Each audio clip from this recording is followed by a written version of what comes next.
Final political science subject में paper first और unit third हम पढ़ रहे हैं। यूनिट थर्ड का प्रारंभ भारत और अमेरिका संबंध से शुरू हुआ है और कल की कक्षा में यानी पिछली कक्षा में अपन भारत और अमेरिका के संबंध के विषय में पढ़ चुके हैं और आज उसी क्रम में कुछ आगे देखें। ठीक है, तो अमेरिका और भारत के संबंध की जो भूमिका रही है वह बेहद ही रोचक रही है, लेकिन पिछले समय में कुछ चीज़ें नकारात्मक रही हैं जिनके विषय में आज हम पढ़ेंगे। 1966 से 1979 के बीच भारत और अमेरिका के संबंधों में कुछ ठंडापन देखने को मिला था, यानी भारत और अमेरिका के बीच चीज़ें थोड़ा सा रूट से हट गई थी और जो कम्युनिकेशन था उसमें गैप देखने को मिला था। 1966 से 1979 के दौरान उस समय श्रीमती इंदिरा गांधी जी प्रधानमंत्री थी और उन्होंने अमेरिका की यात्रा 1966 में की। उनकी यात्रा आंशिक रही, कम समय के लिए रही, लेकिन कुछ हद तक सफल रही। ठीक है ना। अब उस समय दक्षिण एशिया में युद्ध की स्थिति बनी हुई थी एवं पूरे देश जो है तो एक दूसरे के लिए युद्ध कर रहे थे। ठीक है, अब यहाँ पर देखने वाली बात यह है कि उस समय अमेरिका का दृष्टिकोण भारत के प्रति कैसा था और भारत द्वारा क्या पहल की गई, क्योंकि उस समय अमेरिका ने भारत के आर्थिक सहयोग के लिए प्रतिबंध लगा रखा था।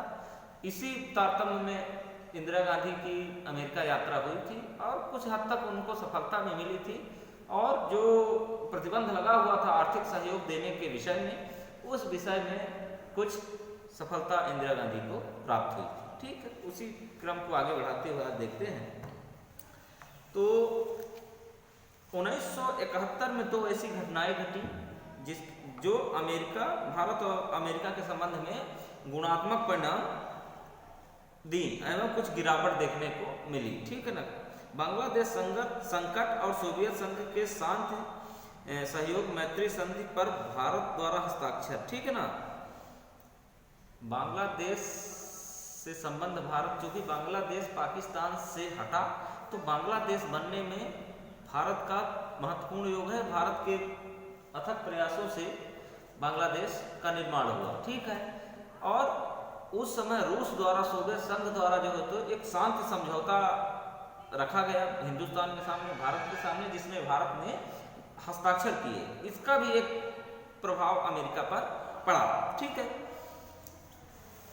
परंतु क्योंकि अमेरिका का समग्र बल युद्ध रोकने पर रहा, राजनीतिक संकट हल नहीं, जबकि राजनीतिक संकट हल से ही बांग्लादेश के संकट का समाधान किया जा सकता था। पूरे घटनाक्रम में अमेरिका की भूमिका भारत विरोधी रही, यानी कि जो भारत ने बांग्लादेश का निर्माण किया और बांग्लादेश का जो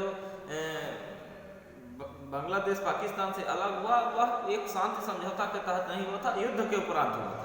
भारत ने युद्ध बांग्लादेश का साथ युद्ध में दिया और बांग्लादेश को अलग करवाने में भारत की महत्वपूर्ण भूमिका रही, जिससे अमेरिका जो है तो खुश नहीं था।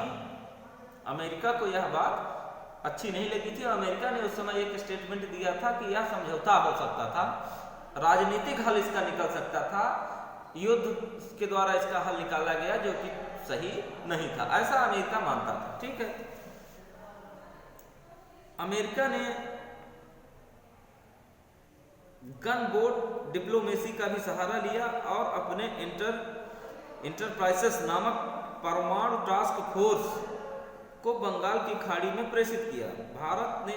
अमेरिका ने भारत को दी जाने वाली आर्थिक और सैनिक सहायता पर प्रतिबंध लगा दिया, यानी उस घटना के दौरान अमेरिका ने जो है तो भारत पर जो दो सहायता जो मिलती थी, सैनिक सहायता और आर्थिक सहायता, दोनों सहायता पर अमेरिका ने प्रतिबंध लगा दिया था। ठीक है, बांग्लादेश संकट ने दक्षिण एशिया की क्षेत्रीय शक्ति संरचना में इतना गुणात्मक परिवर्तन किया जब अमेरिका के लिए भारत को दक्षिण एशियाई प्रभुत्वकारी शक्ति मानना अपरिहार्य हो गया।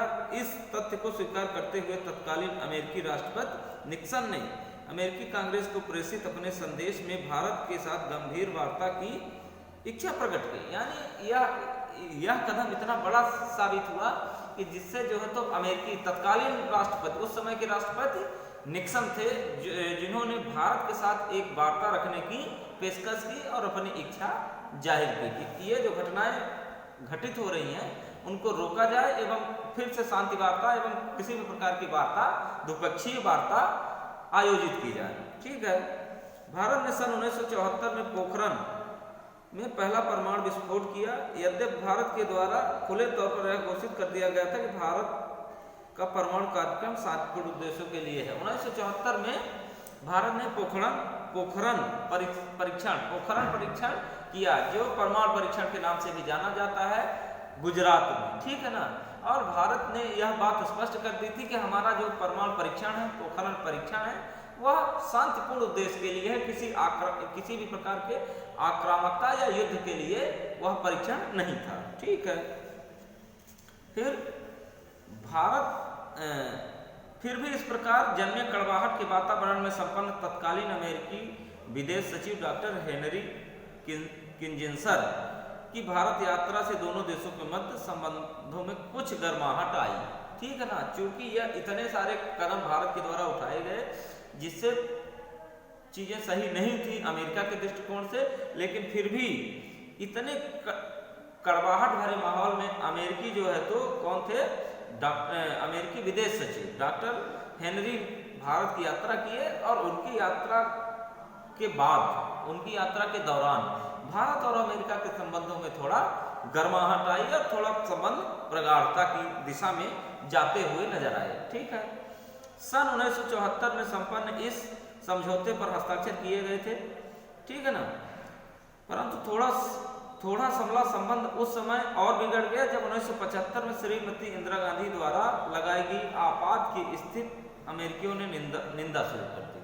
जो संबंध बने बनाए थे उस समय भारत के तत्कालीन प्रधानमंत्री श्रीमती इंदिरा गांधी द्वारा भारत में यानी देश में आपातकाल की घोषणा के बाद स्थिति और बिगड़ गई। और उस समय जो है तो जितने भी अमेरिकी प्रशासनिक लोग थे, समस्त अमेरिका के शासन सिस्टम ने इस कदम का कड़ा विरोध किया और इस कदम की निंदा की, आलोचना की। ठीक है। भारत स्वाभाविक रूप से सोवियत संघ के और निकट खिसक गया। अब जब अमेरिका ने भारत को महत्व देना कम कर दिया, और भारत की बीच बीच में आलोचना एवं तीखी प्रतिक्रियाएं अमेरिका की तरफ से आने लगी, तो एक स्वाभाविक सी बात है कि भारत सोवियत संघ यानी रूस के और करीब अपने आप चला गया, ऑटोमेटिकली चला गया। ठीक है। भारत में सन 1977 में जनता सरकार सत्ता में आई। 1977 में भारत में कौन सी सरकार आई? जनता सरकार। इसने विशुद्ध गुटनिरपेक्ष का नारा दिया।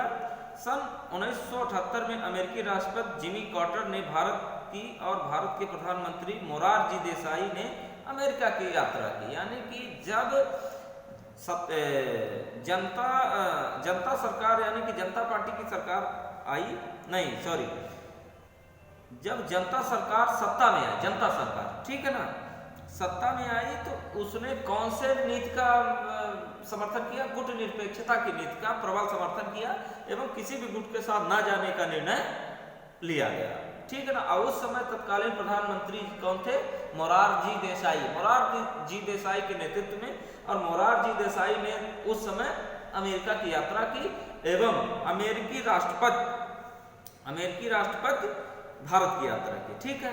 इन यात्राओं का ठोस परिणाम नहीं निकला।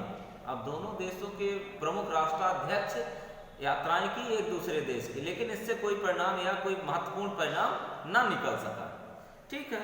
दूसरी ओर परमाणु अप्रसार संधि के मसले में दोनों देशों के बीच मतभेद फिर से आ गए। अब दूसरी ओर किस वजह से मतभेद हो गए? परमाणु रखने के विषय पर। ठीक है। क्योंकि अमेरिका चाहता था कि अन्य देश, उसके अलावा अन्य देश परमाणु शक्ति ना बने, जबकि भारत ने परमाणु परीक्षण कर दिया था। तो यह भी बात एक अमेरिका को खटकने वाली थी। ठीक है। भारत ने संधि पर हस्ताक्षर करने से इनकार कर दिया। ठीक है ना। यानी कि जो अप्रसार संधि, अमेरिका ने जो ऐसा प्रस्ताव लाया कि किसी भी प्रकार के परमाणु हथियार ना बनाना और किसी भी प्रकार के परमाणु हथियार का इस्तेमाल न करना, ऐसा प्रस्ताव अमेरिका लेकर आया भारत के पास। लेकिन भारत ने उस प्रस्ताव पर हस्ताक्षर करने से साफ मना कर दिया, यानी भारत ने हस्ताक्षर नहीं किए। ठीक है, तो इसको आज आप देख लीजिएगा। कल अपन मतभेद, अमेरिका और भारत के बीच क्या मतभेद का काल रहा जो 1980-1990 के दशक में था, उसके विषय में चर्चा करेंगे। इसको आप देख लीजिएगा कि इंदिरा गांधी के टाइम पर भारत और अमेरिका के संबंध क्या थे, मोरारजी देसाई के समय पर भारत और अमेरिका के क्या संबंध रहे, ये चीजें आप अच्छे से देख लीजिएगा। बाकी नेक्स्ट क्लास में। Thank you.